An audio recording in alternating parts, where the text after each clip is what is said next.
जिले की बाड़ी कोतवाली थाना पुलिस ने मुखबिर की सूचना पर कोर्ट से वारंट और आमदा वारंटी को यूपी के फतेहपुर सीकरी से गिरफ्तार किया। आरोपी पिछले साल 5 सालों से फरार था, जिसके खिलाफ बाड़ी एसीजीएम कोर्ट से वारंट जारी था। वहीं विधानसभा चुनाव को लेकर पुलिस और प्रशासन का फ्लैग मार्च लगातार जारी है। पुलिस का फोकस इस समय डांग क्षेत्र पर बना हुआ है। ऐसे में डांग क्षेत्र के कई गांवों में बुधवार की शाम पुलिस ने बाड़ी सीओ महेंद्र सिंह के नेतृत्व में और सीआरपीएफ टीम के साथ फ्लैग मार्च किया और ग्रामीणों से भयमुक्त और निष्पक्ष मतदान को लेकर समझाइश की गई। एसएचओ लक्ष्मण सिंह ने बताया कि विधानसभा चुनाव को लेकर जिला पुलिस अधीक्षक मनोज कुमार के निर्देशन और बाड़ी सीओ महेंद्र सिंह के सुपरविजन में लगातार वांछित अपराधियों के खिलाफ धरपकड़ अभियान चलाया हुआ है, जिसके तहत मुखबिर की सूचना पर 5 साल से फरार और बाड़ी एसीजीएम कोर्ट से वांटेड आरोपी खुर्शीद उर्फ सुन्नू पुत्र फरीद और फरीदा मुसलमान निवासी फतेहपुर सीकरी आगरा को फतेहपुर सीकरी कस्बे के पीर की पटिया के पास से गिरफ्तार किया है, जिसके खिलाफ बाड़ी थाने पर एफआईआर दर्ज है। धौलपुर जिले के भारतीय जनता पार्टी कार्यालय पर धौलपुर के नवनियुक्त जिला प्रभारी रामस्वरूप कोहली ने जिला कार्यालय पर विधिवत अपना पदभार ग्रहण किया। पदभार ग्रहण करने पर कोहली ने राजस्थान की वर्तमान सरकार को घेरा और कहा कि निकम्मी, निकारा और जन विरोधी सरकार को उखाड़ फेंकने का समय आ गया है। मोदी सरकार द्वारा चलाई जा रही जन कल्याणकारी योजनाओं को जन जन तक पहुंचाएं। आगामी विधानसभा में धौलपुर जिले की 4 सीटों पर भारतीय जनता पार्टी का कब्जा होगा और भारी बहुमत से राजस्थान में भाजपा की सरकार बनेगी। धौलपुर जिले के मांगरोल गांव के ग्रामीणों ने आज गुरुवार को राशन डीलर का लाइसेंस निरस्त करने की मांग को लेकर जिला कलेक्टर को ज्ञापन सौंपा। ग्रामीणों ने ज्ञापन में बताया कि गांव का राशन डीलर सत्यप्रकाश राशन का घोटाला कर रहा है, जो ग्रामीणों से अंगूठा लगवा लेता है और कह देता है कि अभी राशन नहीं आया और मशीन खराब हो गई। डीलर इसके बाद राशन को बेच देता है। जब ग्रामीण राशन लेने जाते हैं तो अभद्र भाषा में गाली गलौज कर मारपीट पर उतारू हो जाता है। ग्रामीण ने जिला कलेक्टर से गांव में तैनात राशन डीलर का लाइसेंस निरस्त करने की मांग की है।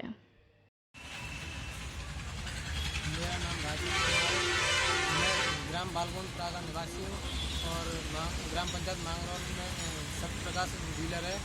वहाँ मैं राशन लेने जाता हूँ तो वो बदतमीजी करता है और राशन देता नहीं है और सभी को गाली करता है, इसलिए हम उसे सस्पेंड कराना चाहते हैं।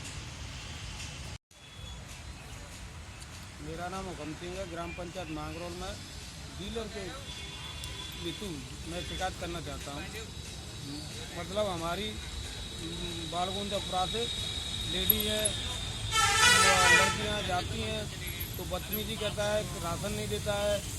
हमें सरकार से यही उम्मीद है कि मतलब जो है अंगूठा लगवा लेता है और मतलब ना राशन देने की मना करता है। कई बार धमका करके भगा दिया और मतलब जो है कि हमको ये डीलर सस्पेंड चाहिए सर। धौलपुर विधानसभा क्षेत्र में आजाद समाज पार्टी काशीराम के प्रत्याशी नसरुद्दीन खान ने पचगांव, भागीरथपुरा, उमरारा, जाखी, आदर्श नगर आदि गांवों का घर घर जनसंपर्क किया। नसरुद्दीन खान ने कहा कि लोकतंत्र में जनता सर्वोपरि होती है, इस महापर्व में अधिक से अधिक मतदान करें। बाड़ी विधानसभा क्षेत्र के वर्तमान विधायक युवराज सिंह मलिंगा शुक्रवार को सुबह 10 बजे अपना नामांकन दाखिल करेंगे। नामांकन के दौरान विधायक मलिंगा अपने कार्यालय से अपने समर्थकों के साथ पैदल होते हुए उपखंड निर्वाचन कार्यालय पहुंचेंगे और नामांकन के बाद सभा को भी संबोधित करेंगे। धौलपुर विधानसभा क्षेत्र से चुनाव लड़ रहे बीजेपी प्रत्याशी डॉक्टर शिवचरण कुशवाहा शुक्रवार को सुबह 10 बजे अपना नामांकन दाखिल करेंगे। नामांकन के दौरान शिवचरण कुशवाहा अपने कार्यालय से अपने समर्थकों के साथ पैदल होते हुए जिला निर्वाचन कार्यालय पहुंचेंगे और नामांकन के बाद सभा को भी संबोधित करेंगे। धौलपुर विधानसभा क्षेत्र से चुनाव लड़ रहे बसपा प्रत्याशी रितेश शर्मा शुक्रवार को नामांकन दाखिल करेंगे। नामांकन के लिए रितेश शर्मा बुधवार को सुबह 9 बजे अपने निवास स्थान जगन भवन से पैदल निकलकर जगन टाकेज, सराय गजरा, लाल बाजार, पैलेस रोड से होते हुए जिला निर्वाचन अधिकारी के कार्यालय पर अपने समर्थकों एवं कार्यकर्ताओं के साथ पहुंचेंगे और नामांकन दाखिल करने के बाद रितेश शर्मा मित्तल कॉलोनी में एक नुक्कड़ सभा को भी संबोधित करेंगे। रितेश शर्मा ने आज चौराखेड़ा, फूलपुरा, नौरंगाबाद, टहरी, रजापुरा, वहरावती और प्रेंकी गांव में संपर्क किया।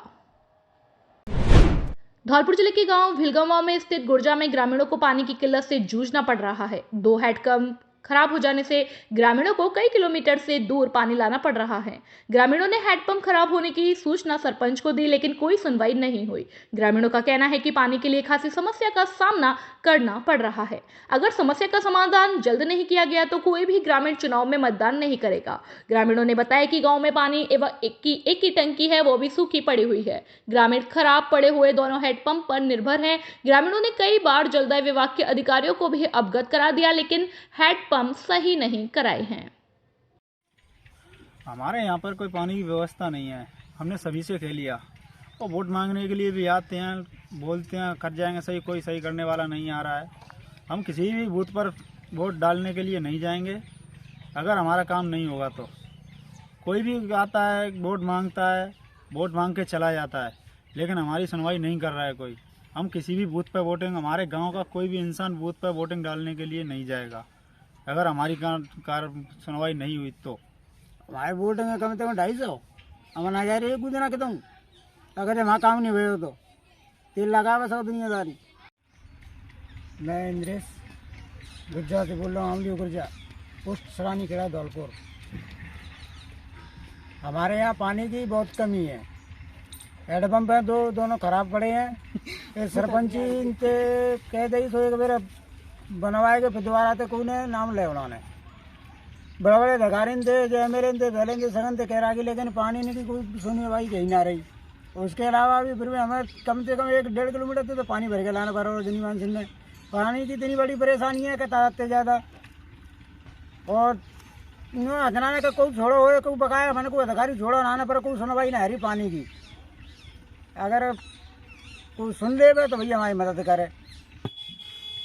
और कोई सरपंच को कहे, कोई एमएलए को वहाँ पे वोट ने कहा जाए भैया हमारे काम है, कट जाए वोट ले जा, क्या को मतलब जी है। धौलपुर जिले के तसीमो गांव में आज गुरुवार को एक गर्भवती महिला और उसके नवजात शिशु को जिला चिकित्सालय में गंभीर अवस्था में भर्ती कराया गया। घायल महिला के पति प्रमोद ने बताया कि उसकी पत्नी गुड्डी निवासी चौराखेड़ा तसीमो की 23 अक्टूबर को उसके भाई और उसकी भाभी के साथ अन्य परिजनों ने मारपीट कर दी। उसकी पत्नी गुड्डी गर्भवती थी। आरोपियों ने उसके पेट में लात मार दी और आज गुड्डी की हालत बिगड़ने पर उसे जिला चिकित्सालय में भर्ती कराया है, जहां डॉक्टरों ने उसके 3 महीने के नवजात शिशु को मशीन में रखवा दिया और उसकी पत्नी की भी हालत गंभीर बनी हुई है। प्रमोद ने बताया कि उसका अपने भाई से जमीनी विवाद चल रहा है, जिसके कारण मारपीट की गई। मामले की तहरीर सैपू थाने में दे दी गई है। कहाँ से? तसीमों से। क्या मामला? मामला जमीन के पीछे रट्टा हो गया था भाइयों में। शिवाचक की जगह थी, उन्होंने पैसों से ली। हमने ये कहा था कि पीछे लिए पीछे बना लो, हमारी आगे थी, तो उन्होंने मारपीट कर दी लात घूंसों से। और लात घूंसा दिया आशीष ने और काट खाई थी मनीषा ने। किसके? गुड्डी के। और मैं थाने में रिपोर्ट करके भी आया था 24 तारीख या 23 तारीख को। और अब मैं इसको दर्द हुआ तो धौलपुर दिखाने लाया तो डॉक्टर ने मैडम देख नहीं रही है, कह रही है पुलिस केस है और वो आ जाएंगे जब देखेंगे। तो मैंने उन लोगों के लिए फ़ोन लगाया है तो वो कह रहे हैं आ रहे हैं। बच्चा क्या है? MM सर बच्चा जिंदा है? अभी तो फिलहाल में जिंदा है सर। डॉक्टर साहब कह रहे हैं कि बच्चे कितने महीने का है? 3.5 के लगभग। धौलपुर जिले के बाड़ी उपखंड से गुजर रहे नेशनल हाईवे 11B पर चिलाचौड़ टोल प्लाजा के पास आज सरिया समेत बिल्डिंग मटेरियल के सामान से भरा हुआ एक ट्रैक्टर स्टीयरिंग फेल होने से अनियंत्रित होकर पलट गया। दुर्घटना में चालक के ट्रैक्टर के नीचे दब जाने से दर्दनाक मौत हो गई। घटना के बाद मृतक चालक के शव को एम्बुलेंस से बाड़ी अस्पताल लाया गया, जहां चिकित्सकों ने उसे मृत घोषित कर दिया। आंगई थाना पुलिस सूचना पर बाड़ी अस्पताल पहुंची है, जहां मृतक ट्रैक्टर चालक के शव का पोस्टमार्टम कराया गया। जानकारी के अनुसार बाड़ी उपखंड के हांसी गांव निवासी 55 वर्षीय रामबाबू पुत्र राम सिंह धोबी बाड़ी में राजेश सेठ के यहां ट्रैक्टर पर चालक का काम करता था। राजेश सेठ के बिल्डिंग मटेरियल का काम है, साथ में ठेकेदारी भी होती है। ऐसे में सामान को लेकर वह सरमथुरा की ओर जा रहा था। इस दौरान जैसे ही वह चिलाचौड़ टोल प्लाजा के पास पहुंचा, अचानक से ट्रैक्टर की स्टीयरिंग फेल हो गई और ट्रैक्टर अनियंत्रित होकर पलट गया। जिसके नीचे दबने से रामबाबू की मौत हो गई। ग्रामीणों ने उसे ट्रैक्टर से निकाला और सूचना पर पहुंची एम्बुलेंस से बाड़ी अस्पताल पहुंचाया। पुलिस ने बताया कि घटना की सूचना पर पुलिस अस्पताल पहुंची और मृतक के शव का परिजनों की मौजूदगी में पोस्टमार्टम कराया गया और घटना को लेकर परिजनों की मौजूदगी में पंचनामे के बाद पोस्टमार्टम कराया गया। मृतक रामबाबू के 4 बच्चे हैं, जिनमें एक लड़की है। पत्नी की मौत हो चुकी है, ऐसे में सभी बच्चों की जिम्मेदारी उसी के ऊपर थी। हमें जो टेलीफोन सूचना मिली थी कि टोल से आगे बाड़ी की तरफ एक एक्सीडेंट हो गया, तो इस सूचना पर वहाँ पहुँचे, SHO साहब भी मौके पर पहुँचे, तो वहाँ से मालूम हुआ कि उसको 108 एम्बुलेंस जो भी है सरकारी एम्बुलेंस, उसको बाड़ी लेके गई है घायल को। तो मैं तुरंत यहाँ आ गया घायल की स्थिति देखने के लिए। तो यहाँ पता लगा है कि मृतक रामबाबू पुत्र राम सिंह, ये राजेश सेठ जी हैं बाड़ी के, जो बिल्डिंग मटेरियल का काम करते हैं। उनके यहाँ ये रामबाबू मजदूरी करता था। तो आज क्या है, वो उनके ट्रैक्टर से ही बिल्डिंग का सरिया वगैरह लेके जा रहा था बाड़ी की तरफ से। चिलाचौन टोल से पहले ही बाड़ी की तरफ उनका ट्रैक्टर बैलेंस खराब हो गया, तो ट्रैक्टर के दबने के कारण उसकी मृत्यु होना उनके परिजनों ने बताया है और यही हमारे सामने आया अभी तक।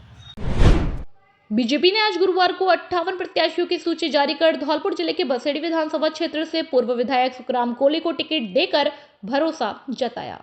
वहीं बहुजन समाज पार्टी ने भी 47 प्रत्याशियों की सूची जारी कर बाड़ी विधानसभा क्षेत्र से पूर्व विधायक जसवंत सिंह गुर्जर को प्रत्याशी घोषित कर दिया। टिकट मिलने वाले दावेदारों के समर्थकों में खुशी की लहर दौड़ गई, जबकि बीजेपी ने राजाखेड़ा एवं बाड़ी विधानसभा क्षेत्र को होल्ड पर रखा है। बहुजन समाज पार्टी ने भी बसेड़ी एवं राजाखेड़ा में प्रत्याशी अभी तक मैदान में नहीं उतारा है। भारतीय जनता पार्टी ने 58 प्रत्याशियों की लिस्ट जारी कर बसेड़ी विधानसभा क्षेत्र से साल 2008 में बीजेपी की टिकट पर विधायक बने सुखराम कोली का फिर से भरोसा जताया। बसेड़ी विधानसभा क्षेत्र आरक्षित सीट है। रिजर्व सीट होने की वजह से जाटव और कोली समाज में मुकाबला विगत चुनावों में देखा गया। बसेड़ी विधानसभा क्षेत्र में कांग्रेस चौथी लिस्ट में संजय जाटव को प्रत्याशी घोषित कर चुकी है। चुनावी मुकाबला भाजपा के सुखराम कोली और कांग्रेस के संजय जाटव के मध्य देखा जाएगा। हालांकि बहुजन समाज पार्टी ने अभी तक बसेड़ी में प्रत्याशी घोषित नहीं किया। वीएसपी प्रत्याशी घोषित होने के बाद समीकरण अलग हिसाब से तय होंगे। बीजेपी की लिस्ट जारी होने के कुछ देर बाद ही बहुजन समाज पार्टी ने भी 47 प्रत्याशियों की सूची की घोषणा की है। बाड़ी विधानसभा क्षेत्र से पूर्व विधायक जसवंत सिंह गुर्जर पर वीएसपी ने भरोसा जताया। जसवंत सिंह गुर्जर ने हाल ही में बीजेपी को छोड़कर बहुजन समाज पार्टी का दामन थामा था। साल 1998 में जसवंत सिंह भाजपा से विधायक रह चुके हैं। आपको बता दें कि बाड़ी विधानसभा क्षेत्र में टिकट वितरण को लेकर भाजपा एवं कांग्रेस दोनों ही पार्टियों में गहमागहमी देखी जा रही है। कांग्रेस से विधायक गिरिराज सिंह मलिंगा दावेदारी कर रहे हैं, लेकिन अफवाहें हैं कि बाजार में गिरिराज सिंह मलिंगा की भाजपा और कांग्रेस में फिर से आने की खबरें देखी जा रही है। लेकिन गिरिराज सिंह मलिंगा ने सोशल मीडिया पर पोस्ट कर अफवाहों का खंडन किया। मलिंगा ने भाजपा में शामिल होने की बातों का भी खंडन किया। राजाखेड़ा विधानसभा क्षेत्र में कांग्रेस ने पूर्व विधायक रोहित बोहरा को प्रत्याशी घोषित कर दिया, लेकिन भाजपा एवं बीएसपी ने अभी तक प्रत्याशी को होल्ड पर रखा है। धौलपुर जिले के सरदन थाना इलाके के पुरानी छावनी में देर रात कुछ हमलावर एक मकान पर ताबड़तोड़ फायरिंग कर फरार हो गए। घटना की सूचना पर सदर थाना पुलिस और सीओ सिटी सुरेश सांकला मौके पर पहुंचे। पुलिस ने मौके से खाली राउंड बरामद किया। फायरिंग की घटना को लेकर पीड़ित सुनील जगरिया ने बताया कि उसका कुछ लोगों से विवाद चल रहा है, जिसको लेकर उसने पूर्व में सदर थाने में मामला दर्ज करा रखा है। पुराने विवाद के चलते देर रात को उसके घर के बाहर 4 राउंड फायरिंग की गई। फायरिंग करने के बाद आरोपी मौके से भाग निकले।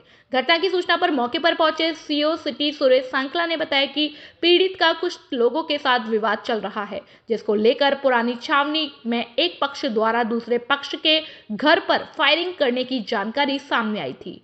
मौके पर पहुंची पुलिस को एक खाली राउंड भी मिला। सीओ सिटी ने बताया कि पीड़ित के मुताबिक 4 से 5 लोग उसके घर पहुंचे थे, जहां उन्होंने फायरिंग की। घटना के बाद आरोपी मौके से फरार हो गए, जिनकी तलाश के लिए दबिश दी जा रही है। कल शाम को पुरानी छावनी इलाका थाना सदर में एक घर के बाहर फायरिंग करने की सूचना मिली थी। तो उसके बाद में पुलिस वहाँ पे पहुंची और उसमें प्रकरण पंजीबद्ध किया गया। कुछ बदमाशों द्वारा वहाँ पे फायरिंग करने की कंफर्मेशन हुई है तो उनकी तलाशी की जा रही है। मुलजिम अभी फरार है। सर कितने राउंड फायरिंग हुई है सर? थोड़ा एक राउंड की कंफर्मेशन हुई है।